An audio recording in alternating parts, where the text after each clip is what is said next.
suicide appeared to me.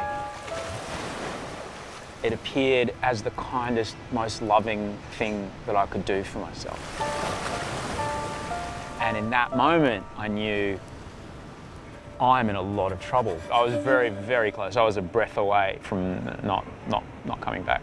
On screen, you've known him as that confident, charming, handsome guy that's fronted some of Australia's most popular television for years. But off camera, the enigmatic personality you've loved for so long was falling apart. Alcoholism, depression, obsessive-compulsive disorder, anxiety, body dysmorphia, and episodes of psychosis. This is a man that literally lost his mind in the worst kind of downward spiral. A side to Osher Günsberg you've never seen. Over a course of about 18 months of my life, I was experiencing bouts of psychosis, and then I would be all right again, and then it would kind of be bad again, and then I'd be all right again. Sometimes moments, sometimes hours, sometimes days where I was in that. I was seeing pretty intense paranoid delusions, a blurred channel or a glitchy channel where reality and what was happening in my brain were kind of flicking on and off.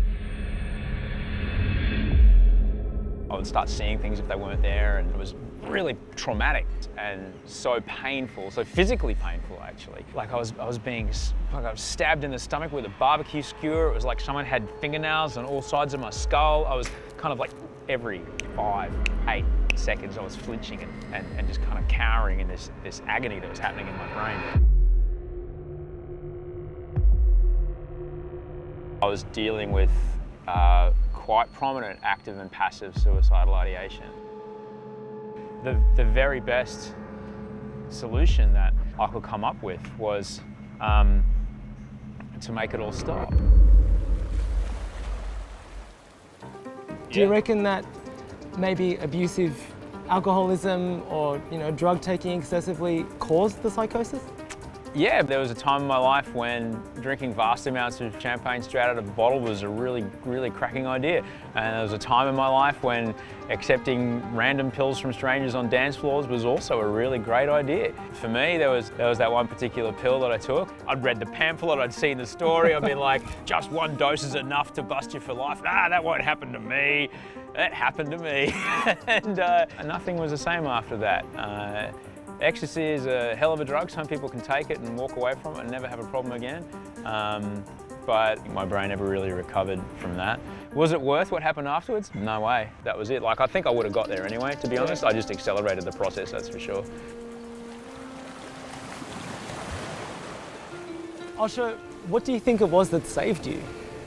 To be honest, the only thing that really took it away was when I was out on stage. And so I ended up getting paid quite well for my coping mechanism, which is really interesting. Lucky guy. I am, I really am. But when I got really sick, the switch was stuck to doom, and I couldn't switch it off, and I needed first 1, then 2, then 3, then 4 different kinds of medication all at once to let that switch flick back and start to rewire that neural pathway and start to rewire my brain. I had to be on meds for a long time before I got to a point where any of that rationalisation stuff could work. Is it fair to say then that there was a version of Osher, or Andrew G, who became Osher, that we saw, and a very different version of you that we're only just seeing now? I think anybody has that, anybody in the public eye or anybody generally. There's who you are at work and there's who you are at home. There's who you are to your friends and there's who you are to your lover. We all have that. How do you feel right now? How do I feel right now? Talking like this? I feel pretty good. Yeah, I feel pretty good. We're in Bondi Beach, it's cold. My body language is probably pretty weird. I'm pretty cold because it's the middle of winter. But, it's beautiful. It's lovely to have an opportunity to talk like this.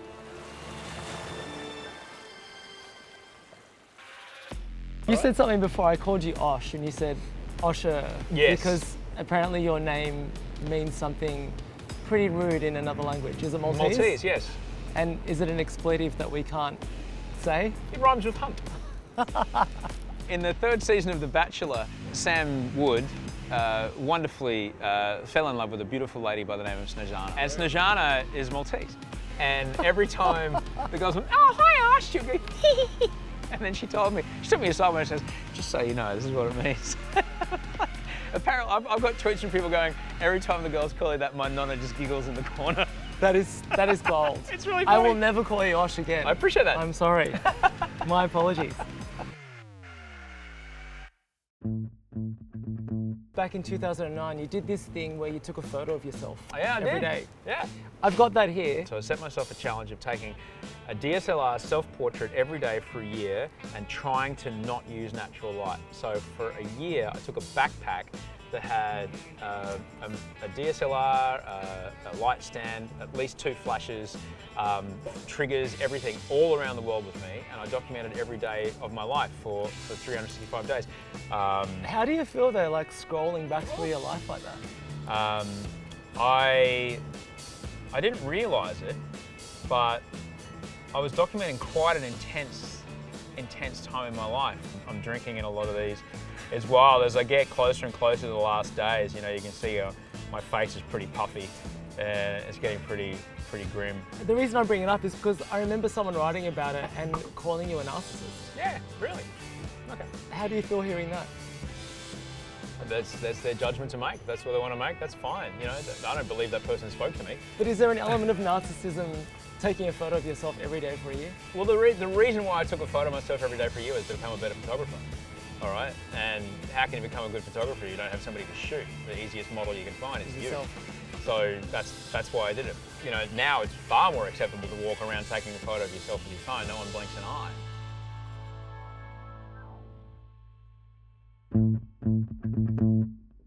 What would Osher Günsberg today say to Andrew G 15 years ago? Oh, now that you've got that beautiful thing called hindsight. Oh, it was 15 years ago, first season of Idol. Maybe go home a little earlier, pal. Nothing good's gonna happen after 2:30 in the morning. Yeah, just go home. Go home, go to bed. You're 44 now, happily married. Yeah. There's a kid around. Yeah, she's awesome. Do you sleep easy at night now? Yeah, but it takes a lot of work, you know, and that's every day. You know, living a life with the brain I got, not supported by medication at the moment means that I have to have a fair amount of self-care in my life to make sure that I can still function. I absolutely have to make time for exercise. I absolutely have to make time for correct nutrition. I absolutely have to make time to connect with my family at certain points and approach my work with a purpose. If I don't do those things, I don't sleep well at night. Why are you kind of laying it all bare now? Why now?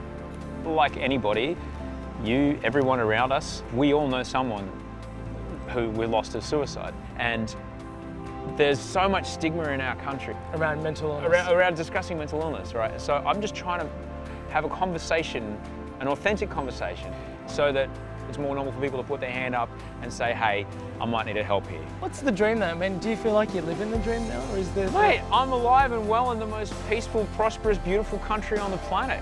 Of course I'm living the dream. Look at us. This is the greatest thing ever. Look, this is the greatest thing ever. We get to live in Australia. That is the lotto, man. We're living it. We're living it. We are so lucky to be here. Every single day I wake up, I'm like, I cannot believe how lucky I am. Osher Günsberg, not Osh.